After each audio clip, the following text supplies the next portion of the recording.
There we go. Awesome. And so if anyone has any questions, please put it in the chat box and I'll try to intervene with our speakers as they come along. And if they don't get answered, just wait till the end because we'll leave a little bit of time then too. Awesome. So Corey, if you want to start us off. Hello, everybody. Good morning. I'm very excited to see that there's so many people who are interested in genealogy, interested enough to join a Zoom call on a Sunday morning. This is a very exciting hobby. There's always something new to discover, some new relative to find, and I just think that it's a very thrilling activity, which sounds funny because most of it is poring over old documents alone on your computer. It doesn't sound so exciting, but it really can get fun, as you'll see. I want to thank the Well and JDC for coordinating this event. I'm also very excited that we're incorporating B'chol Lashon into this program. This organization seeks to raise awareness about the ethnic, racial, and cultural diversity of Jewish identity and experience. Jews of color exist, and they're no less Jewish than a pale guy from Farmington Hills whose grandma made the best latkes, don't challenge me on this, and who can trace his Ashkenazi ancestry back 9 generations to the 1700s. A Jew is a Jew is a Jew is a Jew. It's important to remember that 2,000 years in the diaspora have created Jews of every shape, size, and color, and there's no such thing as they don't look Jewish. We just celebrated the Holiday of Shavuot, which celebrates the giving of the Torah at Sinai, according to traditional stories. And there's a story that every Jew who will ever be born, including every convert who will ever join the Jewish people, was present at Sinai and received the Torah just as the Jews who were physically there. And this goes to show us that every Jew has an equal share in the Torah, an equal share in our heritage. And no Jew, no matter, more observant, less observant, whatever, no Jew can claim a greater share than another. I got started about 11 years ago in genealogy, pretty young. Most people who I've met in doing this are grandparents themselves. They're very surprised that a 17 or 18-year-old wants to get into this. Let's see if I can share this file, or share my screen rather. There we go. I believe. This is a picture of my great-great-great-grandparents, Israel and Chava Grossman. Can you see? Just nod. Good. This is Israel and Chava Grossman. This picture is hanging on the wall in my parents' house for as long as I can remember. And I always wondered who these people were. Along with them was this typed up family tree in the phone book drawer at my house. And I would always go and stare at these things and just wonder who these people listed are, these strangers who I've never heard of, never met. I entered this information onto Ancestry.com, which is the first resource that I want to highlight. It's a paid website that has many, many American records on it, as well as, for a higher subscription fee, Canada, UK, Australia, New Zealand records, as well as a smaller amount of records from other non-English speaking countries. But I immediately started getting hints for other users' family trees who included these people on them.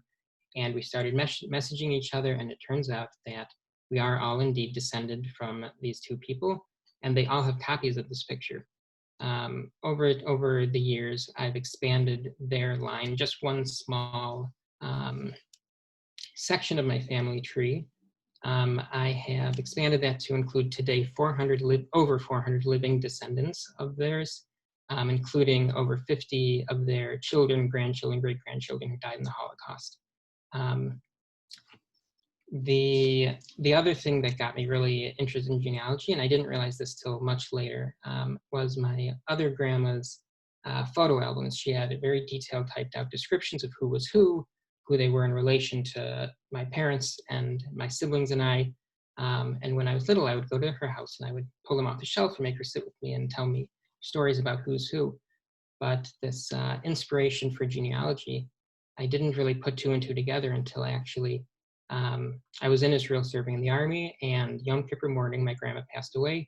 I got the phone call, and when I hung up, I immediately realized wait, it was her and her albums that got me started on this journey. So that was kind of a weird realization at a weird time. I also, as I said, I try to memorialize people who, my relatives who died in the Holocaust. This family tree has created a living memorial for them, for us to come back and visit their pages on my family tree.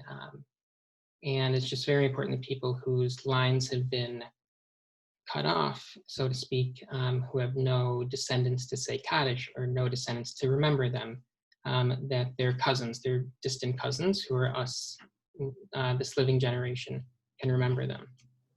I mentioned Ancestry.com, but before even that step, it's very important to speak to your grandparents, your parents.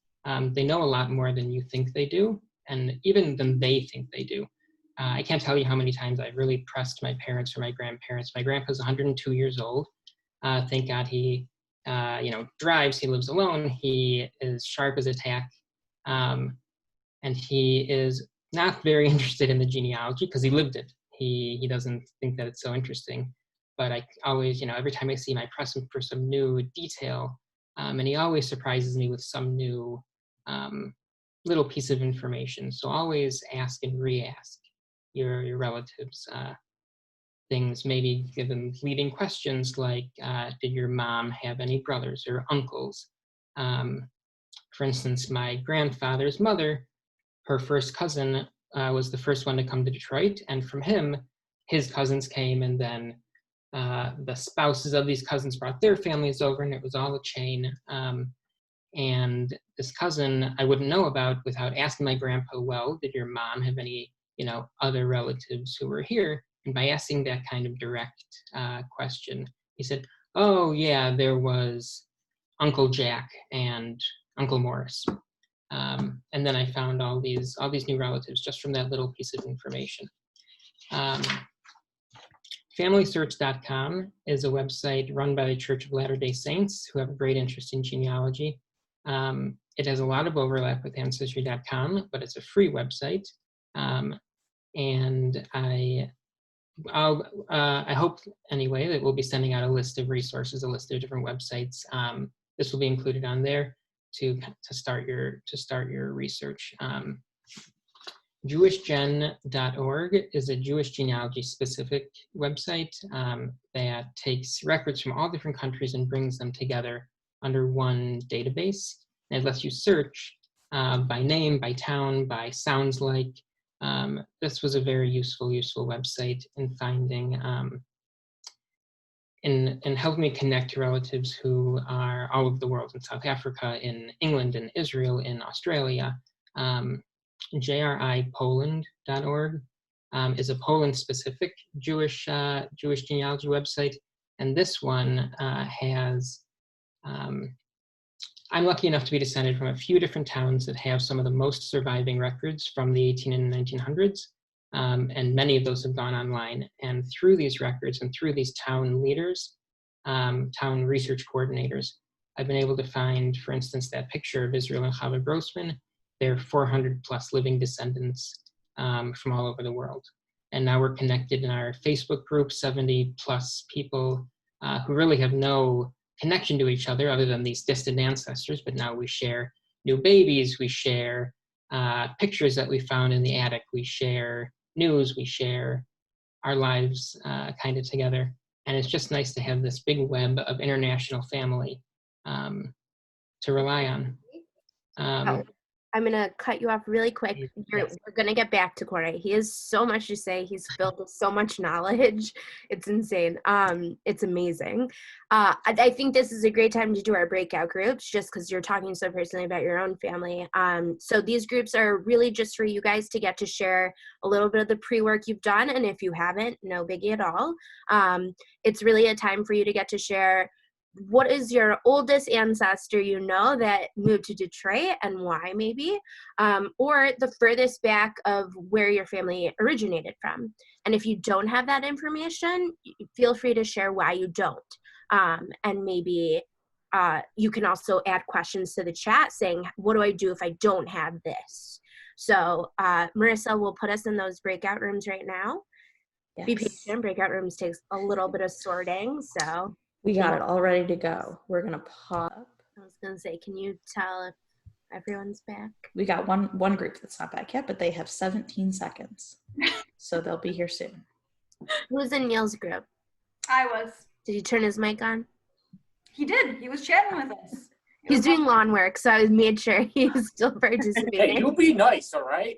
Where did that voice come from? I thought it was your Neil, and I wasn't sure it was your Neil. But then It's definitely my Neil. All right. Looks like everybody is coming back in. Hopefully you all had great conversations. It looked like it took some time to come back to the big group, so that usually means that you were in the midst of something really great.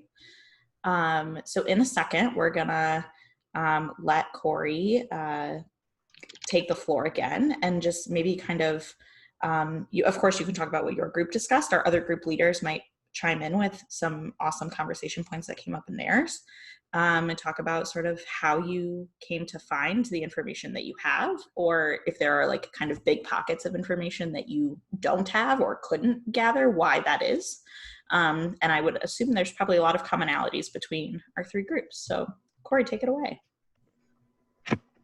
All right. Before our break, I was talking about some sources that I had been using. One of the things that came up in our group, or a solution to some of the problems that came up in our group, would be immigration and naturalization records. The United States Immigration Naturalization Service has naturalization papers and Ellis Island and other ports of entry records going back to, I think, the 1700s. Most Jews, the big waves of Jewish immigration started in the 1890s to the 1920s when they instituted restrictive immigration quotas. But these naturalization papers can really unlock a whole new branch to the family tree. One great-grandmother of mine, I had very, very little information on two great-grandparents. This one great-grandmother, not even her hometown name. I ordered her naturalization papers, and it had there her port of entry, her date of entry, her hometown. Then I found the port of entry, the papers, and I saw the relative that she has to list back in her hometown was her father.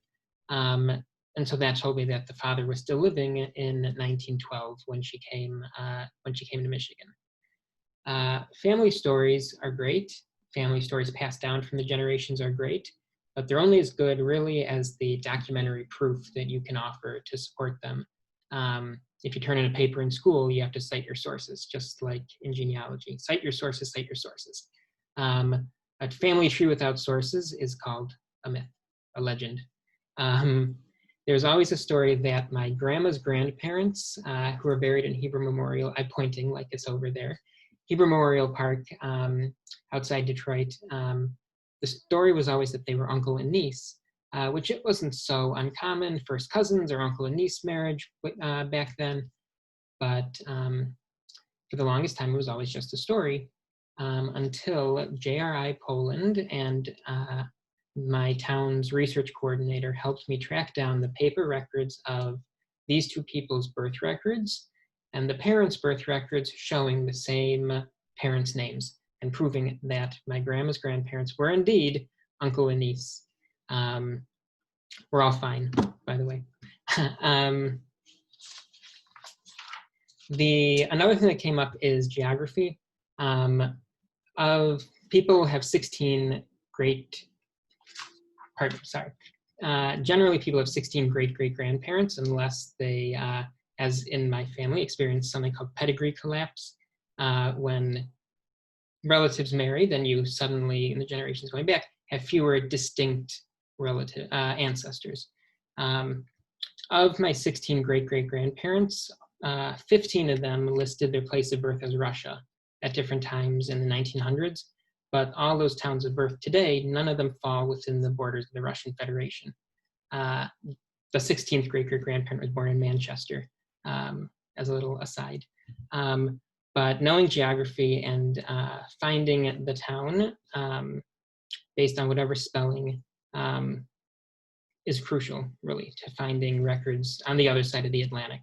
jewishgen.org has a great database with thousands and thousands, probably millions of town names, and you type in, the parent or grandparent will say what they think the town sounded like in the Yiddish accent of their own parents, which may be very far off from what it's called today, but this website database can help find based on the sound of the word that you put in. Findagrave.com is an invaluable resource for finding really out-of-state graves. Their best feature is their network of volunteers who will go to these out-of-state cemeteries and take pictures and post them on this website. For Jewish genealogists, this is especially important because gravestones will often say the Hebrew name, son or daughter of the father's name. In Israel and now starting in America also, they include the mother's name on there as well. Find a Grave helped me find my oldest ancestor who came to America, my great-great-great-grandfather, Menachem Mani Manis Handelman. Another thing, people used many different names and many different variations of their names. They weren't so strict about it, and spelling didn't much matter. So just beware to look for many variations of the same name. Find a Grave, along with Jewish Gen, helped me search the town name and this guy's family name, and I found my great-grandmother's cousin's birth certificate on Jewish Gen. I see your eyes going, great-grandmother's cousin. But these gravestones with the father's names help me confirm, because these birth certificates will say the parents' names and the parents' father's names as well. Specific Detroit, two specific Detroit resources are the Jewish News Archives, which include the previous Jewish Detroit newspaper, the Jewish Chronicle, which I believe goes back to 1916. And those are searchable by name, by address. People included their addresses in a lot of announcements. My uncle likes to joke in birth announcements, they included the address so kidnappers can come and take the new baby. But searching with quotation marks is a great tool for Google and for almost any website with a search box. If you put something inside quotation marks, it'll search for exactly what's inside the quotes. People often printed things in the newspaper, Mr. and Mrs., first name, last name. So if you search for Mr. and Mrs. Harold Samuels, my grandpa, for instance, I came up with many different announcements and letters to the editor even that he submitted, that my grandpa submitted. The Irwin I. Cohn Michigan Jewish Cemetery Index is hosted, I believe, by Federation, and they have almost all of Detroit's, I believe actually all of Detroit's Jewish cemeteries indexed on there. This was a great resource in finding my another great-grandmother's cousin. He was in and out of mental institutions in Detroit, New York, and Denver, and his nieces and nephews didn't really know where he was buried. They knew he died in the 1930s. I go on the Irwin Cohn Michigan Jewish Cemetery Index, I put in his name. I found one that matches roughly with the dates. I called Hebrew Memorial Chapel, who has the records from Hebrew Memorial Park, and they confirmed that this is indeed my great-grandmother's cousin. I went out to the cemetery. I found the gravestone. I cleared away the grass from this simple gravestone.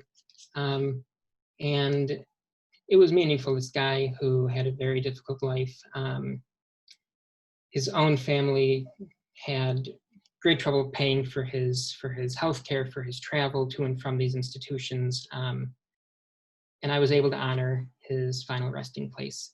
A few years ago, somebody from, I'm not exactly sure how she found me. Somebody from the Rocky Mountain School of Design contacted me, offering me 20 plus telegrams detailing this cousin's journey from New York and Denver and Detroit and all the different hospitals that he was in, the different syndromes that they were diagnosing him with, religious mania, and talking about the parents couldn't afford to bring him back, and the charities that usually do this weren't taking responsibility. And these things really added a lot of color to these otherwise just names and dates on a paper. Stories really flesh out what otherwise is a very dry list of names and dates and places. there's so much, there's so much to share. This family tree project has now expanded to 4,848 people. And I'm still always finding more. Just last fall, I was in class and not paying attention to the teacher. I was doing genealogy. And I found my great-grandmother had a brother who I always suspected she had a brother because there was something listed, brother, on some paper of hers. She had a brother who went from Poland to Argentina. And he had a family there, and the family eventually spread out to California, Israel, and some still in Argentina. But even more than 10 years after starting this, a great-grandmother's brother is not that far away. I still found a new relative just this last fall. My mom and I went to Israel in August for not to meet them, but we ended up meeting my mom's second cousin from Argentina, who now lives in Israel, who she had never heard of, wouldn't know him from Adam on the street. And it was really a special little reunion. Actually, it's the second reunion that I had in Israel. When I lived there for a few years, I was in the army, and I met and became close with different Israeli relatives of mine, including going to Seders and going to, on Israel's Memorial Day, 2 years in a row, I went to the grave of my dad's second cousin who died in the War of Independence on the road up to Jerusalem. And at the grave, as I suspected, I met this man's brother, who comes every year, and he saw me, a stranger, standing at the grave, and I had practiced, and I was ready to say, hi, you don't know me, but I'm your long-lost American relative here to honor your deceased brother, who I've also never met. But it really turned into a very nice relationship with these people. I'm not sure how I am on time, but 3 minutes. Okay, great. I want to share this one last story that I think is a wild Jewish geography story. Jewish genealogy is unique because it's such a small Jewish world, and the connections are really just wild. 2 stories. One, very quickly, Facebook helped me realize that my mom's third cousin in California, who is an event photographer, has worked in the past with my dad's third cousin, who's a party planner in California, and they've worked together on bar and bat mitzvahs. And I said happy birthday to one on Facebook, and the other commented, hey, how do you know the other?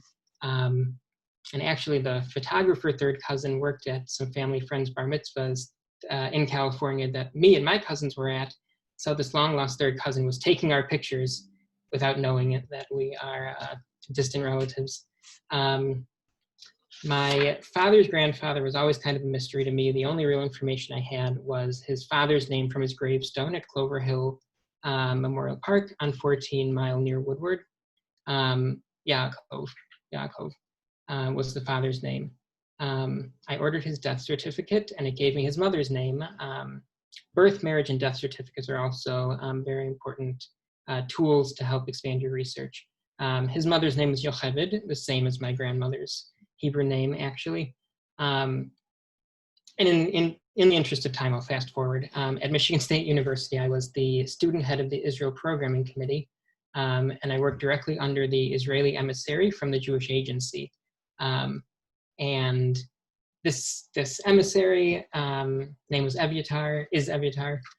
He said to me, Corey, you're always doing your family tree. Why don't you do mine? I said, okay, fine. Give me a name and a town, and I can start from there. He said, Eisman from Radom, Poland. And I almost fall off my chair. Then I think, well, maybe he's just, pulling my leg. He saw it on my computer screen or something. But no. Again, fast forwarding. It turns out that this random Israeli's grandmother and my grandmother were first cousins, not far at all. My great-grandfather left Poland in 1912 and came to America, and this Israeli's great-grandfather left Poland in the 30s and went to Palestine. And then, 70 years later, his great-grandson gets sent to, of all places, Michigan State University, and gets paired up with me. And he has 4 grandparents. He could have given me the names and towns of any of them. He gave the one that matches to me. And the Jewish world is incredibly small, and I think you'll find that once you start your research. if I have time, one final story. My sister got married to another Detroiter with long roots in the city. And we find out a few months after the wedding that, let me see, because I have it written down and I want to get it exactly right. My brother-in-law's family is cousins with my uncle's sister-in-law. It's all, everybody's related by marriage, by blood. Don't gossip because you don't know whose cousin you're standing next to, especially in Detroit. I was able to make this connection between these two people at my nephew's bris last year, and I saw these two, cousins meet, and they started saying, and they said their grandparents' names, and they totally remembered and knew for sure the same relatives, the same people. Genealogy is really a very rewarding endeavor. It gives you an insight into where we come from, helps you see where we're going. It connected me more to my Judaism, to my Zionism, to the Jewish people. And I really just think that it's such a rewarding and fun and exciting activity.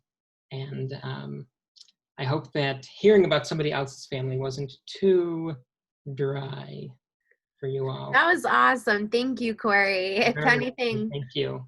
We've learned many lessons. Know who you're marrying. Yeah. My sisters wanted me to, they asked me if I could look a little bit and make sure that there was no cousin marriage going on. Again, he's available for hire. Make sure you're not marrying your cousin. No, but if you do, it's probably fine. Shared, that was amazing. Like, obviously, you know your stuff, and you never know who you're related to, everybody. So next, we are going to move on to Laura. It was actually a good transition of your Detroit family and hearing about them, and now hearing more about the community and what people walked into when they got to Detroit. Yes, hi. I'm just like so excited after hearing your story, Corey. It was not boring at all because or dry, I think is the word you used. Not at all. I, have a lot of similar stories. I was explaining to my group that I did a DNA and found out that I've been going to camp with my third cousin for years.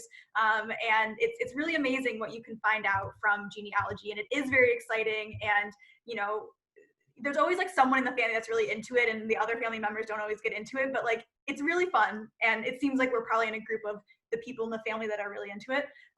But it's definitely very rewarding, and I just am reiterating that it was wonderful and exciting, and it's like getting me excited to go back and do some things that I have been putting off. And so thank you, Corey, and thank you, JDC. Thank you, The Well. I'm excited to be part of this morning. It's definitely energizing to dig back into my own family tree. But as Alia said, I am here to talk about Jewish Detroit. So there is a lot, and I have 10-15 minutes, so it's a very big overview. Obviously there's a lot more that goes into the nitty-gritty things. If you have specific questions about maybe like your family story, or you're looking into records in Detroit about a business your great-grandfather owned or something, please let me know and I can give you some of those hints and tips. I've done some of that personally myself, going back into Detroit, kind of like Corey, is you become an expert in your own interest. And so I have gone very deep into Detroit city records looking for information on my own family. So anyway, Detroit Jewish history. So people often like to go back as far as like the 1700s and talk about Ezekiel Solomon and Chapman Abraham, these names that are like the first Jewish person to step foot in Detroit. That is all wonderful, but it's not really telling of the story of how people came and stayed here. Those are really kind of like solitary people who came and went. They were trading, they were, doing business, but they are not who started the community. The first Jewish community that was really here in Michigan was in the middle of the 19th century, kind of the 1840s, 50s, is when the Jews started moving here. And by moving here, I mean like 50 Jews were in the city, but that was a lot because, 2 decades earlier, the people in Detroit had never seen a Jewish person in their entire lives. So 50 is a lot. And like in other places of the country, so this is something that Hannah, we were talking about, there's a lot of connections between Detroit's story of Jews moving here as well as like the other Midwestern states. And so German Jews, mostly men, unmarried men to start, were leaving their homeland back in Germany due to discriminatory practices. They couldn't marry, they couldn't hold certain jobs. It was really hard to find success back in Germany at this time. So a lot of them were moving, heading to the US, and they would, a lot of them were peddlers. So this is early on, this is kind of like, you might be familiar with the image of like a Jewish peddler. They've got like a market on their back, basically. They're selling a certain good and they're going throughout the country. And this is a really like wonderful way to see kind of the migration of, they might have started in New York, but here they are traveling out west selling goods. And specifically for this German population, there were German farmers here in Detroit. And so it was easy because they were speaking the same language for these German Jews to then come and do business in these like Midwestern states where the German farmers were established. So that's kind of how this first wave was coming in. Wave, again, is small, but at the time it was big. So in the early, oops, I went too far. Okay. So by 1850, like I said, there was a few families, like a dozen families were here, and they were establishing themselves as merchants. They were finding success here now that they were here and they were staying here. They were opening businesses. Very famous, long-lasting businesses were in the clothing and cigar industry, and now they wanted to start a community. Does anyone know the first Jewish congregation here in the state of Michigan?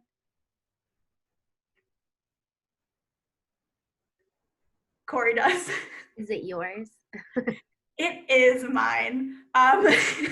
So Temple Bethel is the first Jewish congregation in the state of Michigan. The oldest one here started in 1850. And that was around the same time. And this is very common. A Jewish community needs, they need a butcher, they need a cemetery, they need a school. So they really they established themselves here in those early 1850s years. And that was really the foundation of what became the Detroit Jewish community. Philanthropic organizations were coming up as well. So originally this group was like a traditional Jewish practice. So what we think of today probably as Orthodox, they were traditional. But, and I know this is gonna be shocking, they didn't all agree. Some of them wanted to adapt these new reforms that were happening in the US, like mixed seating and a mixed choir. And that was very controversial because if you are coming from a traditional background, that is not how we practice Judaism. And there is a funky story about how this is in technically a history book at Bethel, but it's definitely like a community story, meaning there's not necessarily primary source evidence, but it's a fun story, so I'll tell it. That during this whole debate, there was like a group that really wanted to have mixed seating and a group that really didn't. And a few of the people from the group that wanted mixed seating came in one night to the synagogue and cut down the women's section of seating so that there was forced mixed seating. Again, I have not seen primary evidence, but it is like a story that Bethel told itself, which is really like drastic and dramatic. So that led a decade later, so 1850 they started, by like 1861, the group was like, this is enough, we got to split. Does anyone know what the second congregation was, what they split into? Shared Tzedek? Shared Tzedek, yes. So Shared Tzedek is another one of the oldest congregations in the state. Of course, Bethel wins, but Shared Tzedek is coming in very close. And at the time, they were traditional, Orthodox, and eventually they became conservative as they are today. But at the time, it was kind of like this established Reform congregation at Temple Bethel, and now this established traditional congregation, Shared Tzedek. Still mostly German Jews. So now let's get into the late 1800s, so the 1880s and 90s, kind of what Corey was talking about. We start seeing more waves of immigration. This is kind of like the big push of Eastern European immigration. So the Jewish population established in Detroit in the 1880s had now become kind of middle class. They'd really established themselves over the decades. They're now into their second generation. And similar to the German Jews, the next Jewish population that came in was from Eastern Europe as peddlers. This allowed also for a larger Orthodox population to come in because peddling is a flexible job in which you could choose to rest on Shabbat, You could also travel, you start to like learn your route. So you can say, okay, on Shabbat, I'll be able to rest in this place with this Jewish family that I know because it's on my route. And so peddling was this very like flexible way to start from scratch in a new country. The older generation of German Jews mostly were starting to live in a different part of the city. And this is where we start to see a break in the Jewish community, not necessarily religious-wise, which is obviously there as we talked about, but now we have this like older, established, successful German Jewish population and this new Eastern European population coming in. And that continues. They continue to be separate. And that's something like important, I think, to know about the Detroit Jewish community, that now we don't see that kind of like, you don't really talk about being like a German Jew, but at the time it was kind of like that population looked down a bit at this new Eastern European population. So they lived in different parts. So Brush Park in the late 1800s, early 1900s, Brush Park was an area of more fancy people. Many of the German Jewish families were living in Detroit for the decades. They were there. They had been, their businesses moved with them. I didn't mention, but the early congregation was like right at the river. It was the most down of downtown.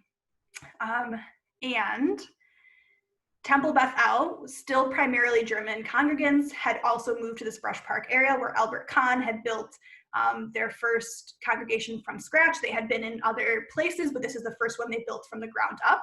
And it was beautiful. It's now the Bonsdale Theater. And then there was, on the other kind of side, is Hastings. And you, Corey, I saw some of your pictures had Hastings under it.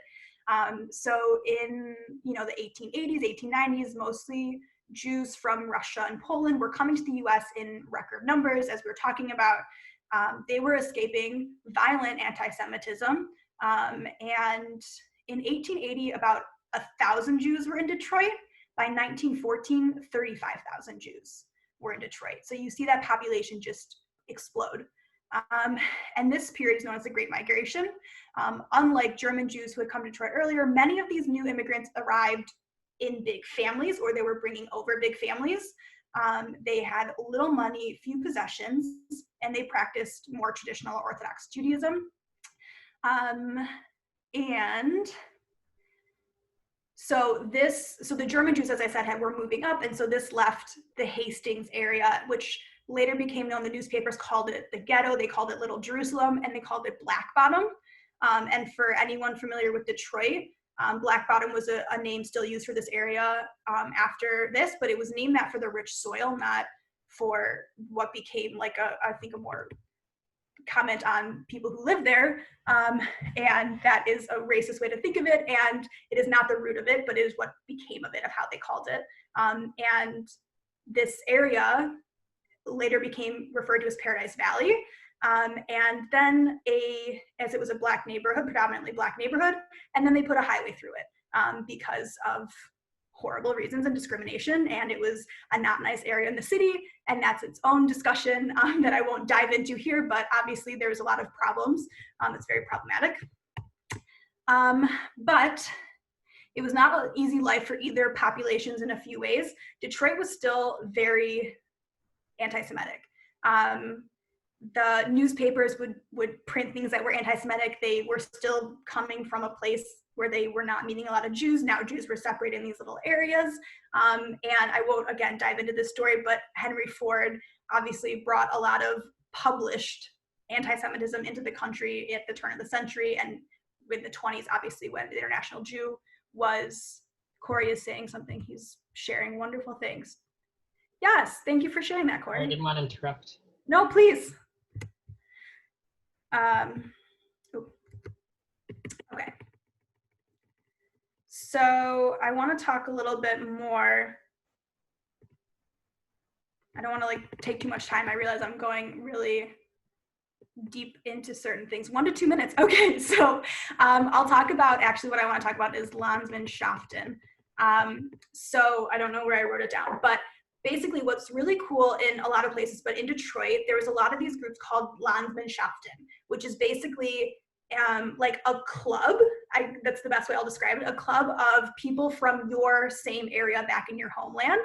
And they would they speak the same language or dialect, they have the same customs, and they were like a nice way for people here to recreate life from back home here transplanted into Detroit.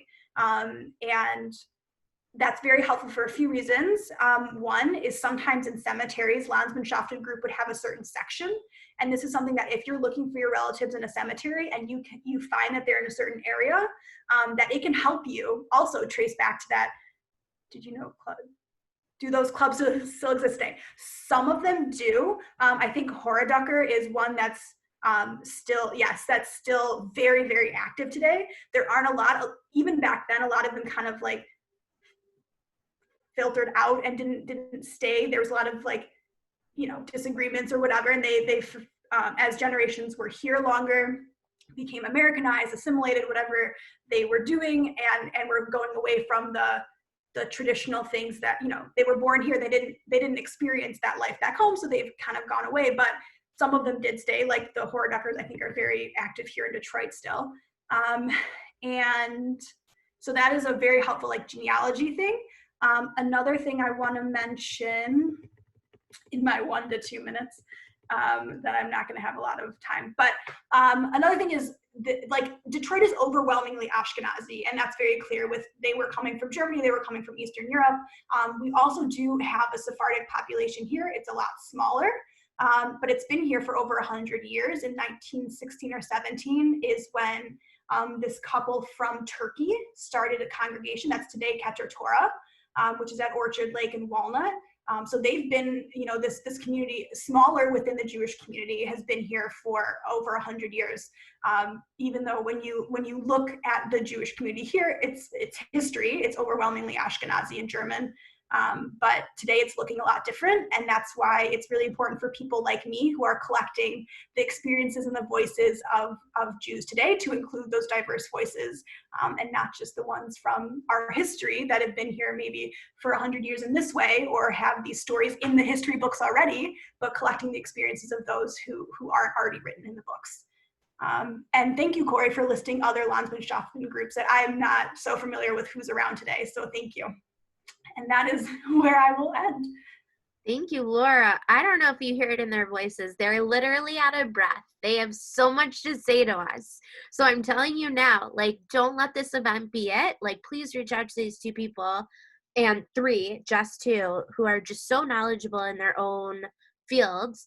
I think the words that I hear or internalize are perseverance, but also I don't want to ignore the Detroit history, which is like, yes, these Jews started in downtown Detroit, in the heart of Detroit, but we all know where they live now, which is the heart of the suburbs. So, yeah, can I ask a question to Sure. Corey and Laura? So my fiance's family, they were integral in starting Temple Beth Jacob, which merged with Bethel and Pontiac. How did the Jews get to Pontiac? So not all Jews started in Detroit, and there are plenty of synagogues all around Michigan. There were farming communities. There's one of the oldest congregations actually in Traverse City that started in the 1880s.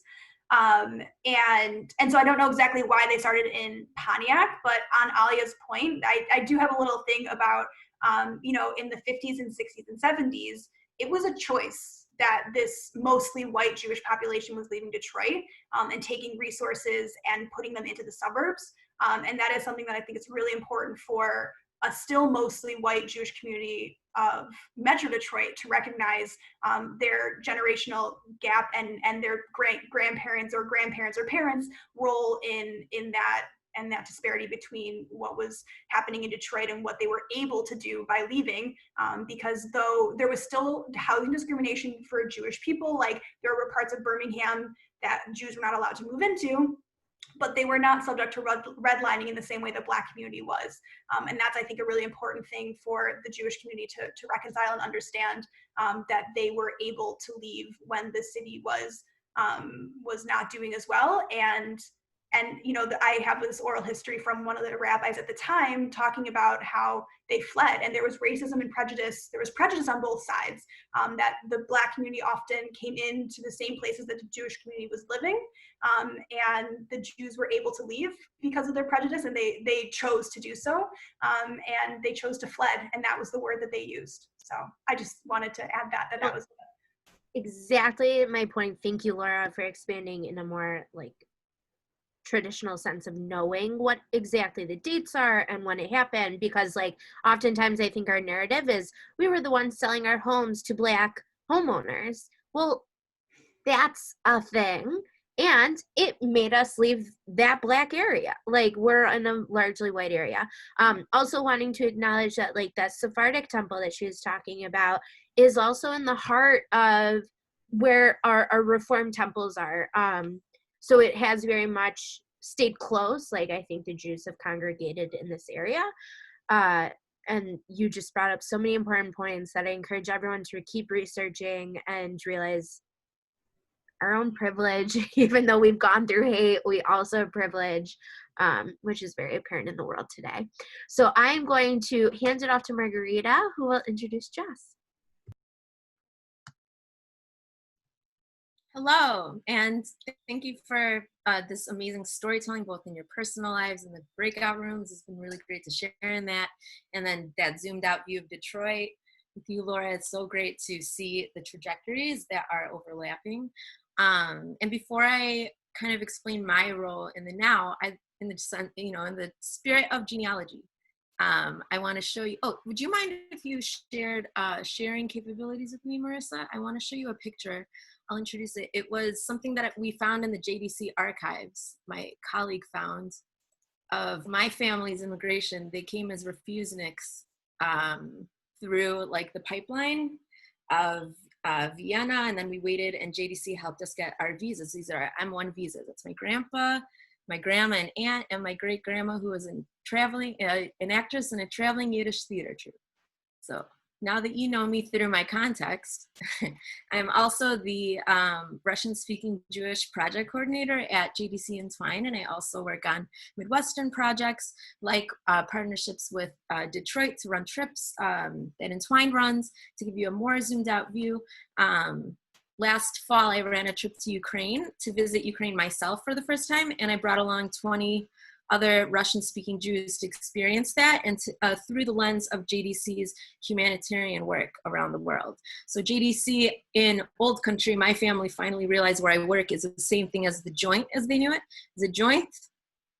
JDC is the leading global humanitarian organization, and Entwine is a subset of it, which engages North American young professionals with JDC's values of, if you take away anything about JDC, just remember global Jewish responsibility. And, we engage through trips, but also through leadership opportunities. And that's where Jess comes in. And we, even though we focus on the global, unlike the WELL, which is very local in Detroit, we recognize that the communities we're working in have individuals who are in their local communities. So any work that JDC is doing, it's in partnership with local organizations, whether it's in Ukraine, Morocco, Ethiopia, wherever you are. And, in Detroit, we have community reps at Entwine who are involved with like events like this, and also just engaging their local communities after a trip like that with that sense of responsibility to their community. What did I learn there that JDC modeled that I can then bring here? So Jess is like if we had a cereal box, she'd be on the cover of it. She was our 2019 Ralph Goldman Fellow, and this is my favorite, the way we framed it in a Facebook post about her blog a few months ago. I'll share that here in a second. She had some serious, incredible experiences, from learning about the secret Jewish history of Majorca to sharing matzah with elderly Jews in Latvia. The year has been action-packed with learning, connection, and travel. I'll share the link there, as well as an article that was just published in the Jewish News, locally in Detroit. And not just globally, she embodies this spirit that Entwine celebrates so much, that community is showing up right here in Detroit, including being a founding member of the WELL. And she now serves as a consultant for local organizations, including Jewish Programming Group Partners Detroit.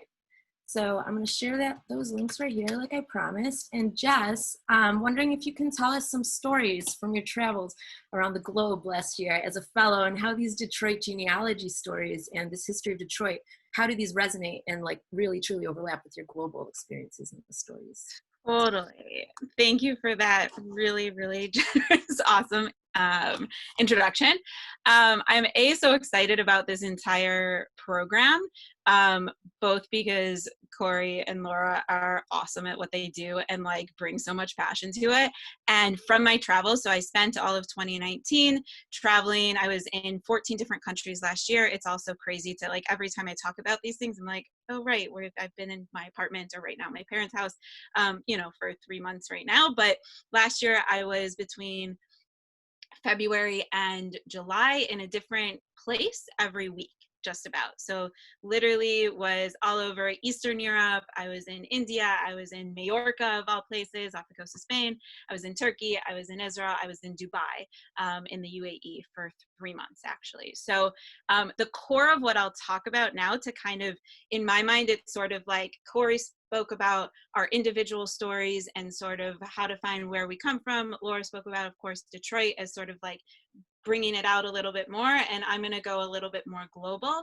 And for my own history and kind of where I'm from, my grandparents were born in Poland, and one was from a part of Russia that is still Russia, and another from Ukraine.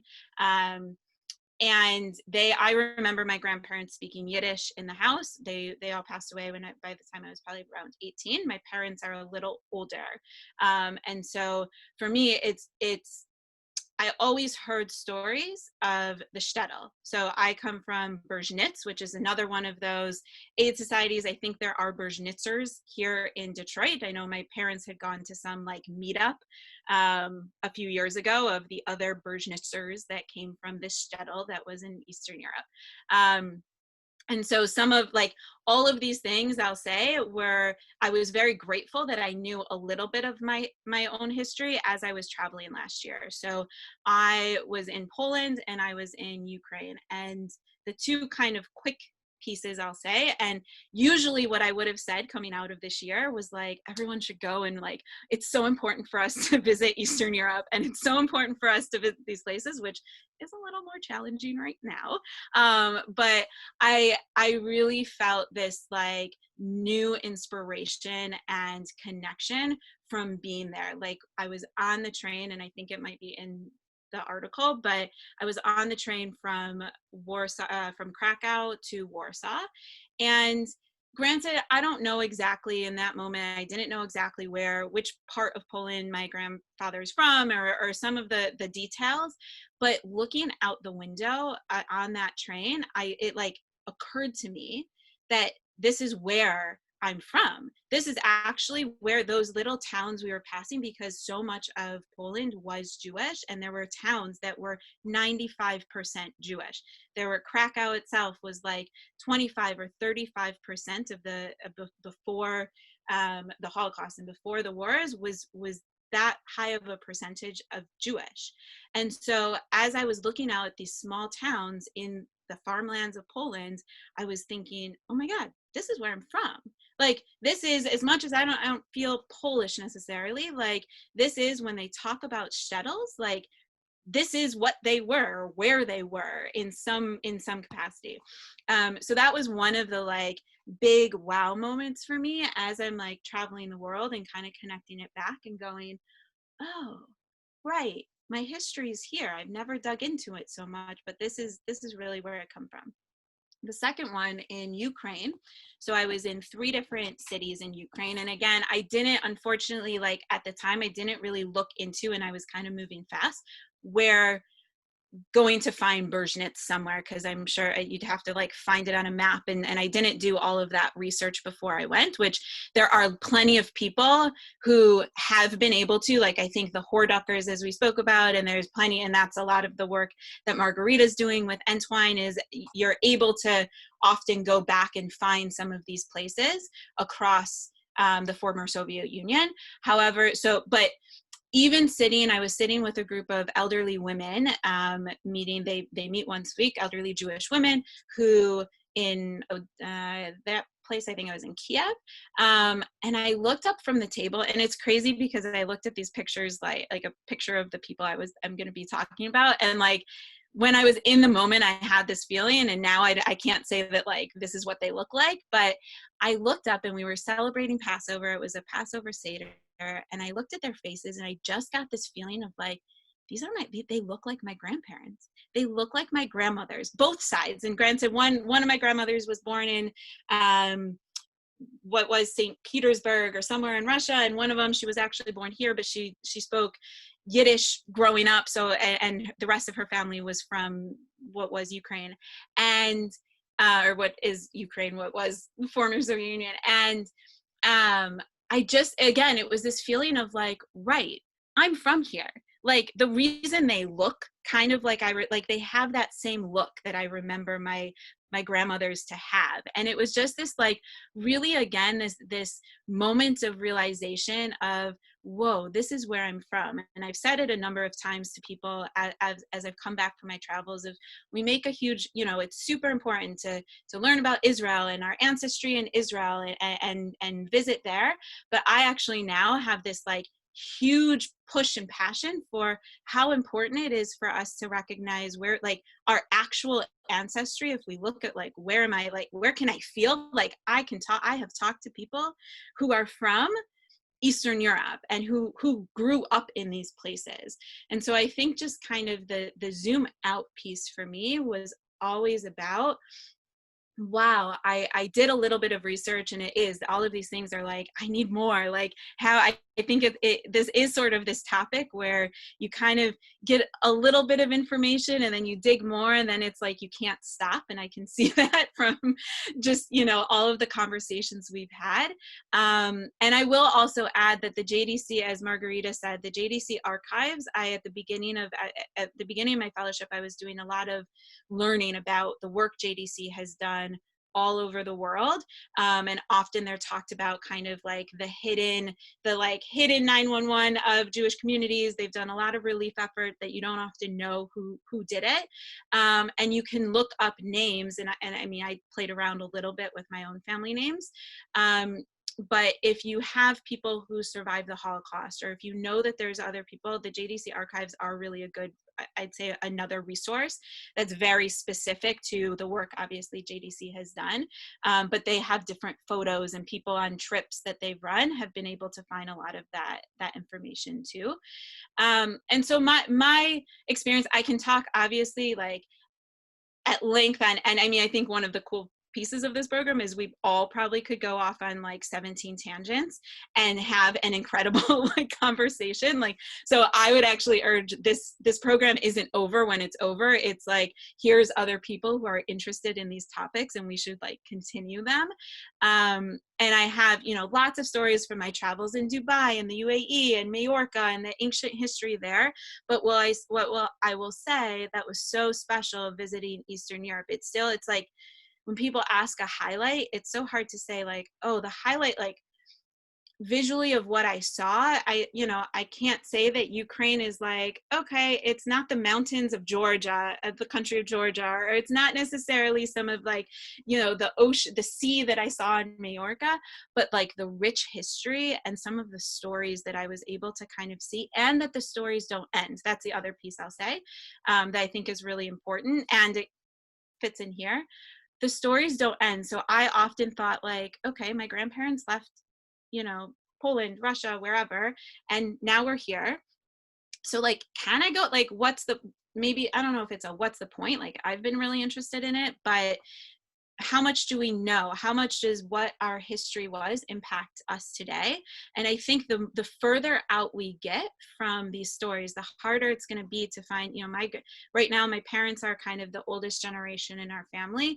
And so I know that their stories, and my dad speaks Yiddish, but like, I don't speak Yiddish, and to carry on some of those stories and to carry on some of this, and so that our children sort of know, like, this is where we came from. What does it look like today? Who are the people that are there? And in a lot of these places in Poland, in the former Soviet Union, there are still Jews there today. And we sometimes, it's sort of this more global picture that I think, as much as we're researching and learning the history of Detroit, I think it's also equally as important to sort of learn the history and then also what's happening today. There are Jews, and learning of their Jewish ancestry in some of these places. There's vibrant Jewish communities happening all over the former Soviet Union and Eastern Europe and these places.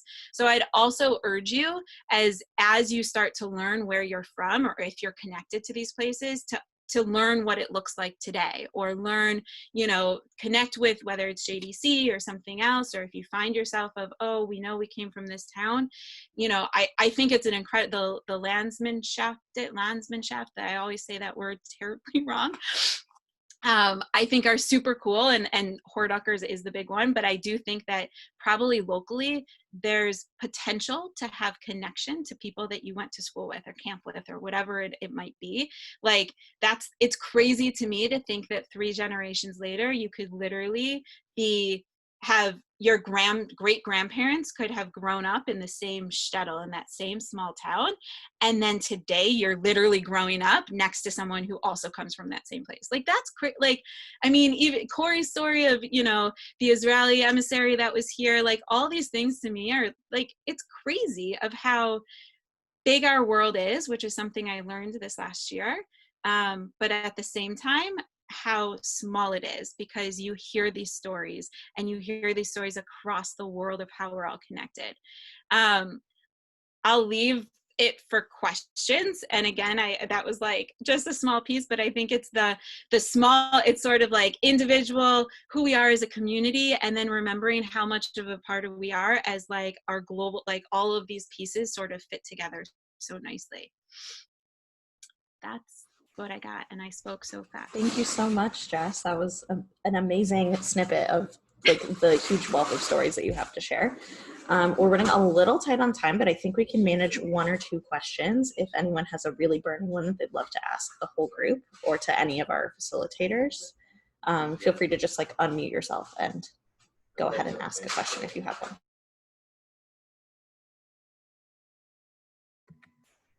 So someone mentioned to me that the Jewish cemetery on Gratiot is the largest in the world, or one of them. Is there any truth to that? If somebody else can jump in, if I may, I've seen, just in the last few weeks, I was looking something else up. There's more than one Jewish news article that calls it the largest Jewish cemetery in the Midwest. And if you go there, it's pretty believable. If you go there and just see how big it is, it's pretty believable. We also see that about our Reformed congregations here. Yeah. Which cemetery are you talking about, Corey, or anyone? David, I think you were talking about Hebrew Memorial Park. Yeah, I don't know the name, but I work near Mount Clemens, so before coronavirus, I would pass it sometimes, and I was surprised to see a massive Jewish cemetery out where they were telling me. It's huge. Corey, I think you said that you went recently and had like a wonderful, like a very emotional moment, and I too went, and if you have family there, I highly recommend going. I don't know if they're open or what it is right now, but yeah, we were driving, and then my great grandparents and great great grandparents were like at the edges of the end of the back, and it was huge. I mean, it goes on forever. So yeah, and it's very emotional, even if these people you've never met, to think like, wow, these people I came from who have been in Detroit for over 100 years are here. I was also going to add, I think more to Ellie's question of Pontiac, because I have a ton of family that was from Mount Clemens, which is like there was a huge Jewish community in Mount Clemens, and there were like, my mom's from Harrison Township, but she's not Jewish. I just didn't know there were they knew there was like Farber's Hardware or something, that no relation to me. Oh, there was a big, like there's still a cemetery. Speaking of cemeteries, I was telling my small group that my parents still do this, where they go and visit all the cemeteries, and I've gone with them a number of times, and it is sort of this emotional thing. I sometimes take a like funny, like going to visit the cemeteries today. It's always an interesting time, but they share stories, and there's like a tiny Jewish cemetery behind a McDonald's somewhere now. Like you can really find some of it, but there was a large Jewish community in Mount Clemens that like they had like a reunion a number of years ago actually, or coming back together. Like I just happen to know that that's where it's like everyone's got their own snippets from their own family stories. We actually in this house that I'm in right now have the bench that my dad sat on growing up in the shul in Mount Clemens when they were closing it down. He was able to get the bench that he sat on, as well as like the stained glass windows. There's still gum on the bottom of the bench 50 years later, whatever it is. But yeah, I was going to say, I think like probably the entire stretch and where some of the cemeteries are within Detroit might help speak to like some of what where people were, and where they also thought that like the migration might be in terms of Detroit, because that right now it feels like that cemetery out on Gratiot is like far out, but at the time it wasn't. It was far, but not for everyone. Yeah, I'll give it. Yeah, gum. Thank you, David, for asking such a conversation-spurring question. What a great little piece we just got at the end there. Alia, go ahead. Oh, I just have a quick one for Corey. You mentioned that relative that had the health problems and kind of jumped around. I'm curious, did that open any doors of realizing what other relatives might have had or were at risk of? That's a very interesting question. It didn't so much at the time.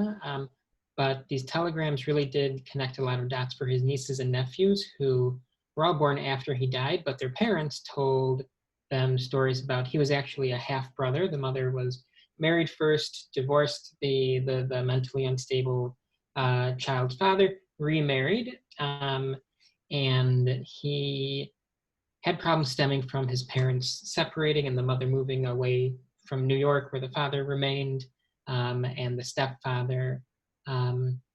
I've heard conflicting stories about the stepfather's relationship with the stepson, but it mainly really shed light on the relatives who lived outside of Detroit, who also tried to help this nephew. Because that's another thing that I love about genealogy, is I love to see how far-flung branches were separated by time and geography, when they were at last in contact with my branch, if they had ever heard of relatives in Detroit. I love to know which cousins knew each other, who had personal relationships with each other, and these telegrams showed me that his aunt, who lived in Denver, tried to assist him, but he was apprehensive. He wasn't willing to take the help, but it showed a relationship still in the 1930s between these branches. I also just want to throw one more thing in there, which is like, Facebook is always your friend at this. No, it's not always your friend. It's your friend. Like, very much so. I found relatives through 23andMe where I was like, I don't have any Jewish family around. Well, actually, my mother was actually friends with these people that were third and fourth cousins. So she knew she was related to them. She just didn't voice it because they weren't an active part of our lives. So I would definitely encourage you to look up your family members that come out of these sites and try to track them down, like Corey has so seamlessly done in such great detail. Laura, was that a hand?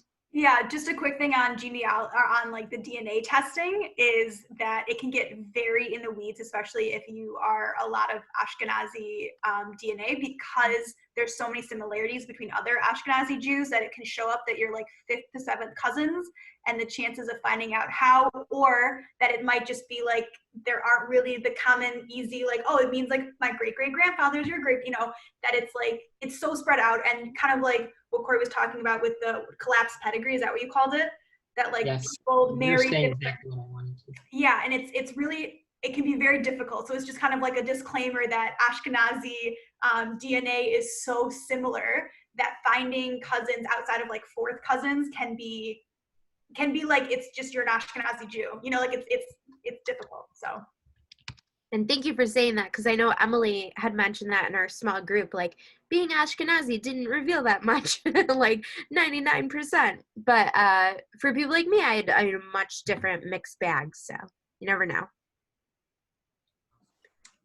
Thank you, everybody. There, it looks like Corey just dropped a great article in the chat as well. So if anybody wants to save that before we wrap up. I just want to give a huge shout out to Alia for being the Wells board member representative here that kind of got this whole event together in the first place. And to our incredible facilitators, to Corey and Laura and to Jess and to Margarita, of course, from JDC.